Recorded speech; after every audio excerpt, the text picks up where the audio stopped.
Hello tout le monde, je vous retrouve aujourd'hui pour une nouvelle recette simplissime et une recette indémodable pour l'été surtout. C'est un vrai succès à chaque fois et c'est tout bête à faire, donc c'est la citronnade.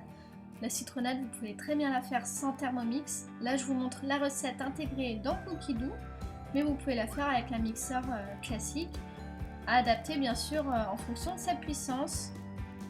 Voilà, donc je vous montre les ingrédients. C'est tout bête, hein, je vous les marquerai en barre d'infos pour que vous ayez le temps de les noter. Donc on commence tout de suite avec 2 ou 3 citrons jaunes non traités bio. C'est indispensable vu qu'on, comme vous le voyez, on met les citrons juste coupés en deux avec la peau. Donc ça c'est fait. Ensuite on passe aux 500 g d'eau froide. Donc utilisez une bouteille, hein, c'est plus pratique. Donc on pèse tout ça, donc de l'eau froide ou sinon de l'eau à température ambiante si vous ne voulez pas forcément boire la citronnade immédiatement. Si vous avez le temps de la mettre au frigo, voilà, ça change rien. Donc on a nos 500 g d'eau froide, on n'est pas à 1 gramme près. Hein. Donc on passe ensuite au sucre, donc vous avez le choix, soit vous mettez 100 g de sucre classique, ou même un petit peu moins, après ce sera adapté en fonction de vos goûts. Moi je sais que je mets 80 g. Ici, j'ai utilisé mon édulcorant chouchou, le xylitol.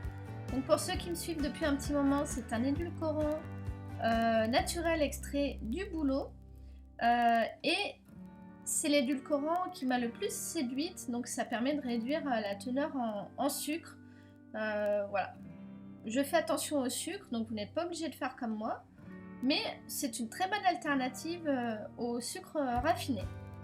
Donc, je referme la parenthèse, on continue de peser, donc là on va arriver, donc là je mets à peu près 70 g de xylitol. Pour moi il n'y a pas besoin de mettre 100 g, après vous pouvez tester la recette de base et ensuite adapter. Donc là on referme le Thermomix avec le gobelet bien entendu et on va mixer 2 secondes vitesse 10.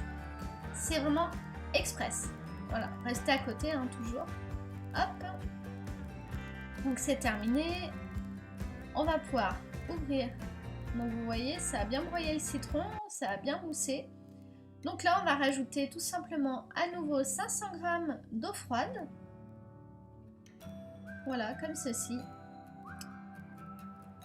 Donc après c'est une recette, voilà, rien n'est fermé, vous pouvez aussi faire avec des oranges etc. Enfin voilà, sachant qu'avec l'orange vous mettrez moins de sucre. En bref, vous pouvez tout adapter à votre goût. Voilà, donc les 500 g d'eau de nouveau donc, ont été rajoutés. Ensuite, il ne vous reste plus qu'à filtrer cette préparation. Donc, moi, je ne fais pas exactement comme c'est marqué dans la recette. Hein. Je prends ma petite passoire qui a déjà bien vécu. Voilà, hop. Vous mettez ça dans un petit saladier. Donc l'image n'est pas super nette, hein. J'ai laissé mon doigt sur l'objectif. Hein. Mais bon, entre tenir le téléphone plus le bol, enfin bon bref, je me suis un petit peu loupée, mais bon vous avez compris, hein, vous filtrez tout ça, comme ceci, vous pressez bien avec une cuillère pour bien extraire tout le jus, et vous voyez, vous avez récupéré la boisson. Donc vous voyez, c'est vraiment tout bête, vous n'avez plus qu'à servir et à déguster. Voilà, j'espère que cette vidéo vous aura plu. En attendant, n'oubliez pas de vous abonner à la chaîne et à me suivre sur les réseaux sociaux. Je vous mets tous les liens en barre d'infos. À bientôt tout le monde!